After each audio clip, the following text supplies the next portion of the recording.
What's up guys, it's your boy JC back again with another video. Today we are gonna replace our front suspension with our Solo Werks front coilovers. I already have the Solo Werks coilovers in the back.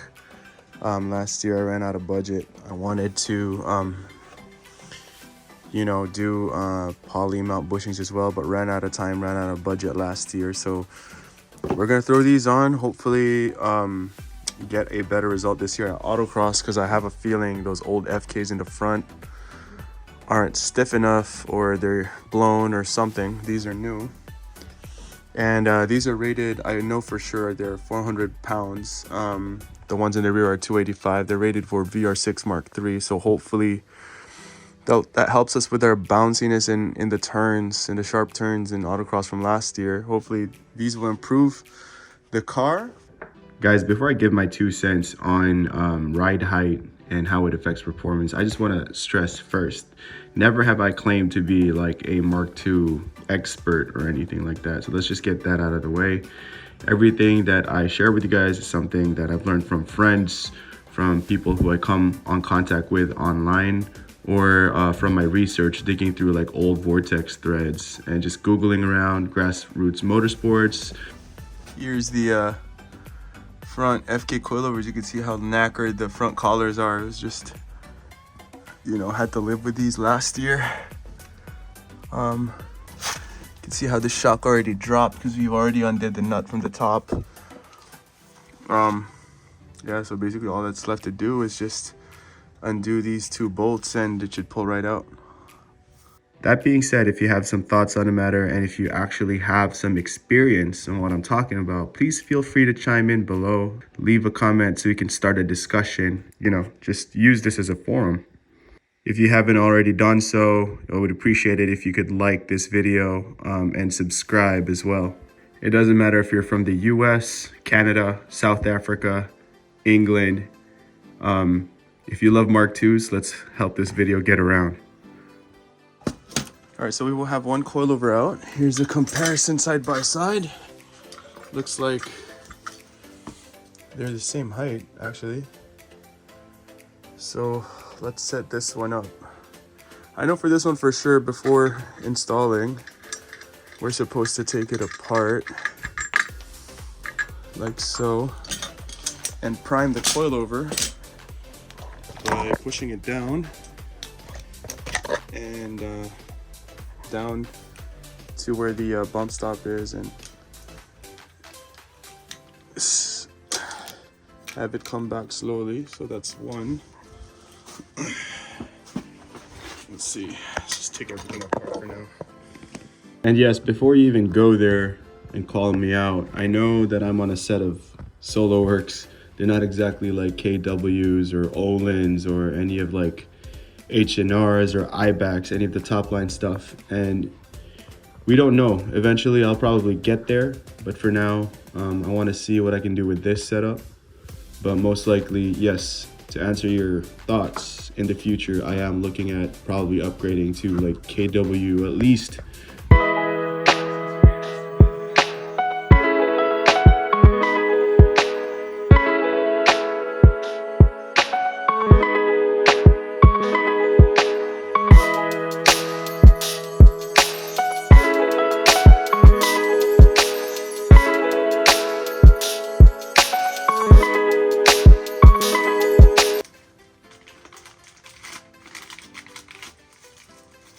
Here, we have another one of these, right?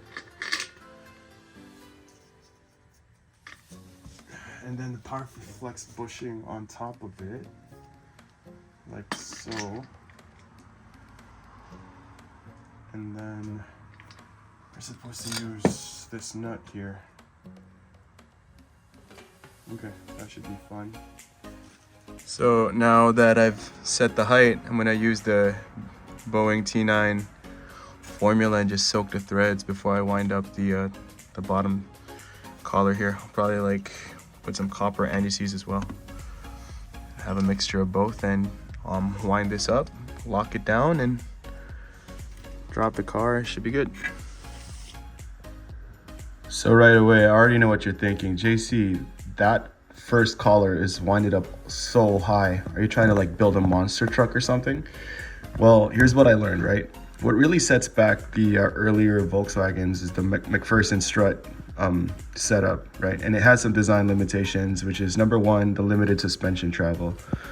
Basically from A1 to A3, you really have some limited suspension travel. A1, which is Mark 1 being the worst, and A2 and A3, it's pretty bad. But every inch you lower the car, basically 1 inch less suspension travel than before, and it just bottoms out unless you use like shorter struts, right? To counteract this, people usually run like really stiff high rates. It gets crazy, and people like to assume lowering the car will improve the handling because it lowers the center of gravity, but they don't understand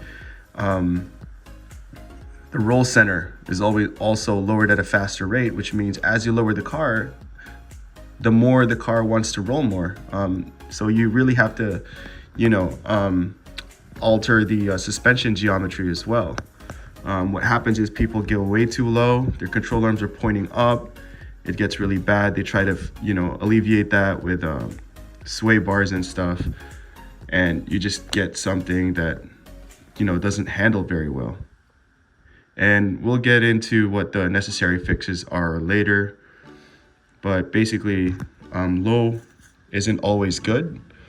What the proven setup was back in the day was to have your control arms parallel to the ground in the front and go as low as you can in the back, which doesn't look the best, if you haven't already guessed. This one, I was fascinated to find out was actually at 10 inches too, from top of the collar to the base. So it means we did a good job, D. Even though it was seized last year, I know how hard it was to get these collars up to match the other side. I forget which one was seized, but we made it work. So check out these old coilovers, man. After compressing them all the way down, the shock bodies, like, they don't even, pop back up. So safe to say these two are donezo. Yep, we pushed them to their limits. So let's go ahead and, reassemble the other side and pick it up from there. Same thing on this side. Prime the shock 5 times by pushing it all the way down. Although this side already feels freaking primed. It's already hard to push down. 1.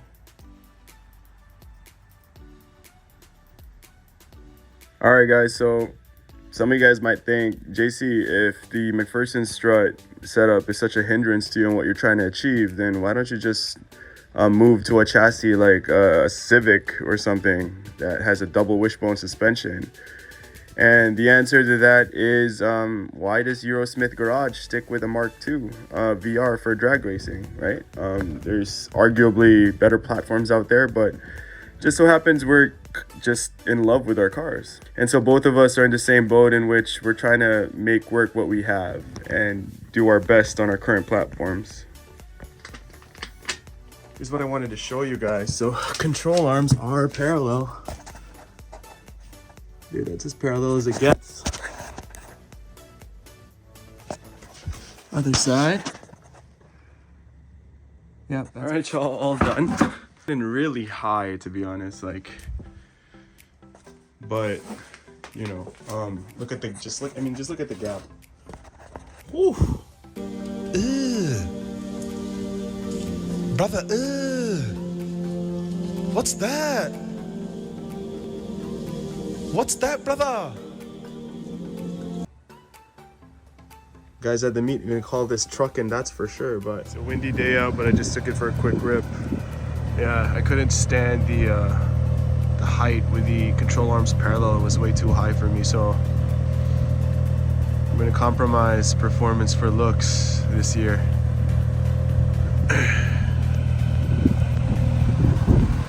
I like the way it's sitting now.